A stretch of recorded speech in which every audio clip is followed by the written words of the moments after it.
బాధ్యత మనకుంటే భవిష్యత్తు భావితరానికి బాగుంటుంది. భారతీయ న్యాయ సంహిత 2023 అధ్యాయం 2 శిక్షలు. భారతీయ న్యాయ సంహిత 2023 యొక్క అధ్యాయం 2లోని ఈ సమాచార విభాగానికి స్వాగతం. ఈ సంహిత క్రింద సూచించబడిన వివిధ శిక్షలను వివరిస్తుంది. వివరాలలోకి ప్రవేశిద్దాం. ఈ అధ్యాయంలోని సెక్షన్ 4 నేరస్థులు ఎలాంటి శిక్షలకు గురికావాలో వివరిస్తుంది. వీటితో పాటు మరణం, జీవితాంతం జైలు శిక్ష. జైలు శిక్ష 2 రకాలుగా ఉంటుంది. కఠినమైనది, ఇందులో కఠినమైన శ్రమ ఉంటుంది, మరియు సాధారణ జైలు శిక్ష.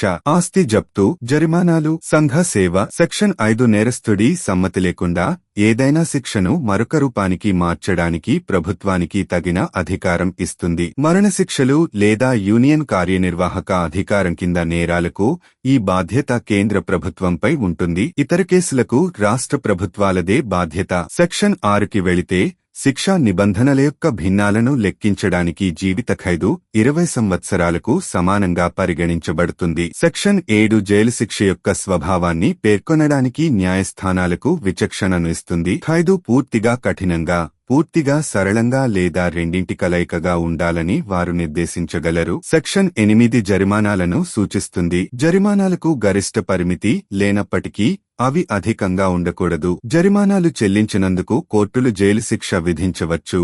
అయితే ఈ జైలు శిక్ష నేరానికి నిర్ణయించిన గరిష్ట వ్యవధిలో 4వ వంతుకు మించకూడదు. డిఫాల్ట్ జైలు శిక్ష అనేది అపరాధికి శిక్ష విధించబడిన ఏదైనా వివరణ కావచ్చు. 5,000 రూపాయల వరకు జరిమానా విధించినట్లయితే డిఫాల్ట్ జైలు శిక్ష 2 నెలల వరకు ఉంటుంది. జరిమానా కోసం 10,000 రూపాయల వరకు, 4 నెలల వరకు మరియు అధిక జరిమానాల కోసం 1 సంవత్సరం వరకు. డిఫాల్ట్లో జైలు శిక్ష జరిమానా చెల్లించినప్పుడు ముగుస్తుంది లేదా పాక్షికంగా చెల్లించినట్లయితే దామాషా ప్రకారం తగ్గుతుంది. సెక్షన్ 9 ఒక నేరస్థుడిని 1 కంటే ఎక్కువ నేరాలకు శిక్షించకూడదని నిర్దేశిస్తుంది, ఒకవేళ అది స్పష్టంగా అందించబడితే తప్ప. సెక్షన్ 10 ప్రకారం ఒక వ్యక్తి అనేక నేరాలలో ఒకదానికి దోషిగా నిర్ధారించబడినప్పటికీ ఏదీ అస్పష్టంగా ఉంటే, అందరికీ ఒకే విధమైన శిక్షను అందించకపోతే తక్కువ జరిమానాతో నేరానికి శిక్షించబడతారు. సెక్షన్ 11 ప్రకారం జైలు శిక్ష యొక్క మొత్తం వ్యవధి ఆధారంగా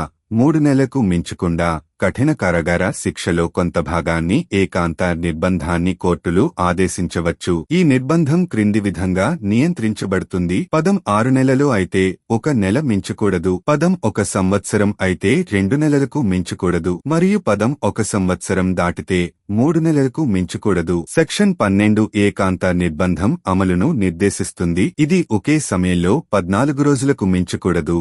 సమాన వ్యవధి యొక్క విరామాలతో 3 నెలలకు పైగా నిబంధనల కోసం నిర్బంధం నెలకు 7 రోజులకు మించకూడదు.